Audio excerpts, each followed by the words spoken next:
Hello les amis, bienvenue sur ma chaîne, bienvenue sur le fabuleux garage de Figoulu. Aujourd'hui je vous fais une étape intermédiaire pour la Street Bob. Je vais vous montrer où j'en suis. En réalité là aussi c'est pas mal de travail, donc il ne faut pas sous-estimer en fait le temps qu'il faut, l'outillage et un minimum de connaissances. J'avoue que la moto est quasiment dépouillée. Il reste, vous le voyez ici, le guidon qui n'est pas encore démonté mais que je vais changer. J'ai déjà remonté les rétroviseurs d'origine et puis je vais vous faire un tour assez rapide de l'état actuel de la moto et vous dire ce que j'ai fait. A tout de suite.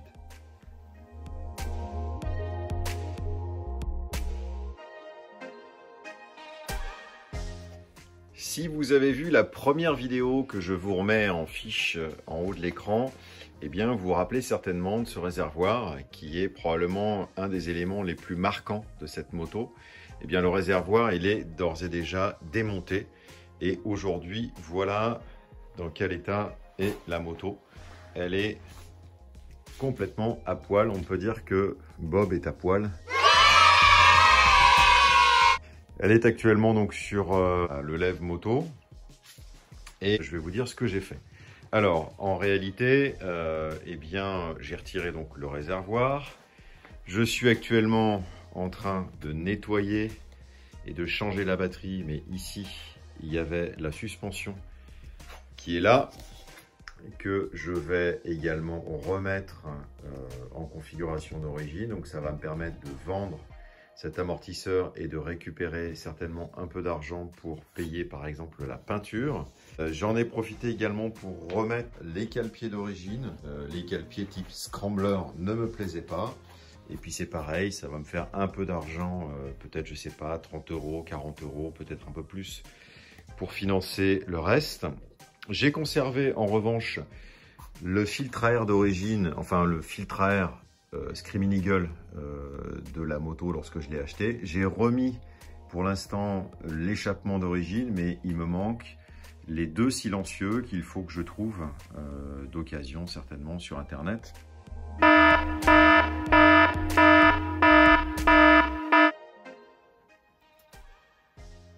Quand je revois ces images des pièces qui avaient été prises en photo pour l'annonce sur Le Bon Coin, eh bien je me dis c'est intéressant, il y a une ligne, une entretoise et puis des pare-chaleurs et des pots, puisque c'était les pots que je cherchais, pour 150 €. Donc je me dis il n'y a pas trop à perdre de temps.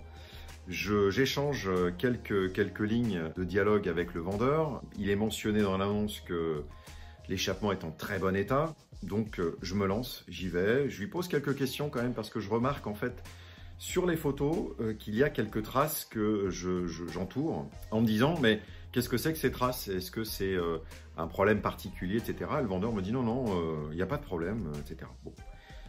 Je reçois les pièces. Évidemment, la première surprise que j'ai, c'est que ces fameuses traces, je n'arrive pas à les retirer. Donc, j'essaye avec différents produits. Ça marche pas. Je m'aperçois que le pot, il y en a un qui est abîmé. Et puis, le deuxième, en fait, il n'a pas la même couleur que le premier. Et puis, l'entretoise qui permet de fixer la ligne sur le châssis de la moto, elle est abîmée aussi. Les pare-chaleurs ne sont pas en super état non plus. Ils sont griffés. Bref, rien ne va. Et puis, cerise sur le gâteau, quand je regarde l'intérieur des pots Vans, eh bien, je m'aperçois qu'ils sont juste vides. C'est-à-dire qu'il n'y a aucune chicane, il n'y a rien du tout. Autant vous dire que c'est le genre de chose qui fait un bruit d'enfer. En tout cas, c'est pas ce que je veux. En tout cas, je suis prêt à mettre un peu plus cher pour avoir une paire de pots Vans digne de ce nom, mais pas juste deux tubes avec marqué Vans dessus. Je dialogue avec le propriétaire.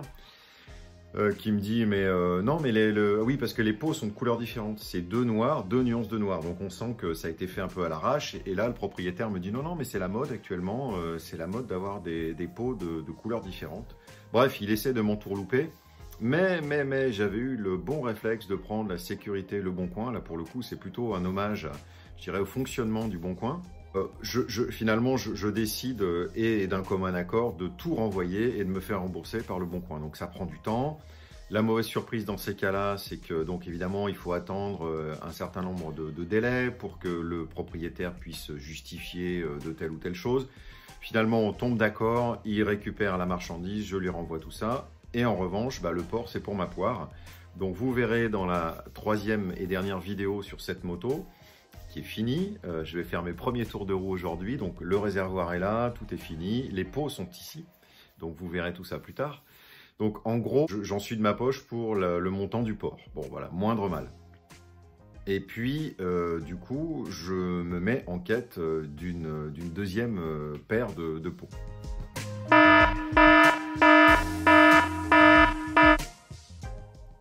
Et là aussi, je revois les images, donc je me dis, bon, cette fois-ci, restons raisonnables. Peut-être qu'il faut regarder des prix qui sont plus en accord avec le marché.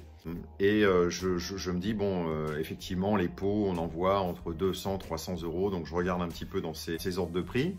Et je tombe sur une annonce à 300 € mentionnant une paire de pots, une ligne et des pare-chaleurs. Je discute avec le propriétaire, il m'envoie des photos, assez peu en fait. Mais il me dit tout est ok, la ligne est très peu utilisée, donc je ne reprends pas la sécurité Le Bon Coin et je reçois quelques temps après un colis. Et déjà rien qu'à voir la taille du colis, je me dis tiens c'est bizarre, comment est-ce qu'il a fait rentrer la ligne, les pare-chaleurs et les pots dans la taille de ce carton? Parce qu'en fait c'était un carton très long et relativement étroit. Évidemment, j'ouvre le carton, qu'est-ce que je trouve? Eh ben, ce que je vous mets en photo, c'est-à-dire uniquement les pots, donc la ligne et les pare-chaleurs disparus. Et les pots repeints à l'arrache avec une peinture qui s'en va juste en grattant avec l'ongle, une peinture qui est même pas bien faite, enfin voilà, quelque chose qui est vraiment dégueulasse. Et là, je me dis, je prends un coup un petit peu derrière la tête et je me dis, ça y est, j'en suis encore pour me mettre fait avoir. Et puis, je reprends vite contact avec le propriétaire et il me dit, alors, ça va, vous êtes content? Je dis, non, ça va pas du tout. Dans l'agitation, je lui parle même pas du libellé de son annonce et des photos qu'il avait mis avec la ligne et les pare-chaleurs. Je lui parle uniquement des pots. Je lui dis, les pots, ça va pas du tout. Ils sont dans un état déplorable. Et le gars me dit, tenez-vous bien, le gars me dit, je comprends pas, j'ai fait 150 km avec, ils sont neufs. Voilà, what the fuck. Non, ils sont très bien. Donc je lui ai dit, écoutez, vous savez ce qu'on va faire? Moi, je vais prendre les pots, je vais vous les renvoyer, vous me remboursez et on n'en parle plus. Et il me dit, bon bah ok, pas de problème. Et puis je mets ça de côté et j'y retourne, j'y reviens quelques jours après. Et puis je me dis, bon, qu'est-ce qui va se passer encore? Je vais renvoyer ces pots, donc je vais en être encore pour peut-être 20-25 € de port à blanc. Il va falloir que je retrouve encore une paire de pots. Je vais tomber sur quoi, sur qui, combien de temps ça va prendre, mon chantier va se ralentir. Finalement, je me dis, je vais prendre les pots, je les garde parce que finalement, ils sont en bon état, c'est-à-dire qu'il y a les chicanes, etc. Je démonte les chicanes pour voir dans quel état c'est propre. Donc je me dis, bah, je vais décaper la peinture et puis je vais les amener à faire peindre en époxy. Et puis comme ça, bah, j'aurai des pots Vans comme je le voulais. Et puis j'achète un décapant, je m'aperçois très rapidement qu'en grattant, encore une fois, la peinture s'en va très vite. Et j'achète un décapant et avec le décapant finalement, je passe 3 couches et en fait ça part mais vraiment comme de rien, on aurait presque dit de la peinture à l'eau. Et lorsque je vois la paire de pots, je me dis mais c'est une super surprise parce qu'en fait les pots sont alu, c'est pas du chrome, c'est de l'alu brossé. Et en fait le gars quand il a vendu, je pense qu'il devait pas trouver preneur avec ces coloris-là, donc il a peinturluré ça vite fait à la j'en ai marre de vivre.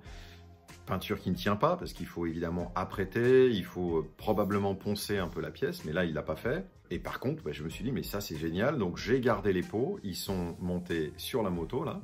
En plus, je vais vous montrer une photo du Sportster, c'est vraiment dans la tendance, c'est-à-dire d'avoir une ligne noire et des pots en alu brossé. Donc je suis dans le ton de ce qui se fait actuellement et vous allez voir, c'est plutôt pas mal. Donc voilà mon aventure sur Le Bon Coin, je pense que vous en avez vécu aussi. La conclusion et les conseils que je pourrais vous donner, c'est juste que moi, je regarde les recommandations. Là, pour le premier cas, la personne avait 2 recommandations. Bon, ça aurait dû me faire tilt. Le deuxième, je ne sais plus. Mais concrètement, moi, j'en ai par exemple 34 avec une note générale à 4,75 ou 4,5 sur 5. Donc, véritablement, je pense que ça, c'est un premier indice. Le deuxième indice, si vous voyez que la personne est réticente pour vous envoyer des photos, comme dirait l'autre, si c'est flou, c'est qu'il y a un loup. Et s'il y a un loup, c'est que c'est flou. Essayez peut-être de protéger votre achat, soit avec un PayPal, soit avec le système du Bon Coin. Ça marche plutôt pas mal, c'est toujours pareil. Et ce qui est embêtant, c'est les délais. Il faut attendre, il y a des délais entre guillemets pour donner la réponse, ou en tout cas pour que la partie adverse puisse justifier. Mais au final, ça marche plutôt pas mal. Le seul point négatif, c'est qu'on en est de sa poche, du port. Alors si c'est une toute petite pièce qui rentre dans un carton ou une enveloppe, il n'y a pas de souci. Par contre, quand ce sont des pièces lourdes et volumineuses, eh ben, on en a tout de suite pour 15, 20, 25 euros. Là aussi, pareil, moi j'ai pris la précaution de renvoyer ma pièce avec une assurance pour le cas où, et j'ai pris mes 450 millions de photos pour pas qu'évidemment le vendeur me dise « Ah mais non, attendez, moi la pièce quand je voulais envoyer, elle était nickel, maintenant je vois qu'elle est abîmée, c'est de votre faute ». Donc ça aussi, c'est des recommandations que je peux vous faire. Voilà, je fais pas mal de transactions. Je pense que le Bon Coin reste une source intéressante pour aller chercher des pièces. Et il faut rester vigilant, donc voilà. Retour maintenant sur épisode 2, donc là où j'en étais. Maintenant, la moto est finie. Je vais faire mes premiers tours de roue aujourd'hui. Je vous ferai la 3e vidéo dans laquelle je vous détaillerai en fait tous les coûts qui m'ont été occasionnés par cette machine pour vous dire à peu près entre les achats que j'ai pu faire et les ventes de pièces que j'ai pu faire, où j'en suis. Et puis espérer dégager une marge, on en parlera dans la 3e vidéo. Voilà, je vous remets donc dans la suite de la vidéo qui détaille tout ce que j'ai pu faire jusqu'à maintenant.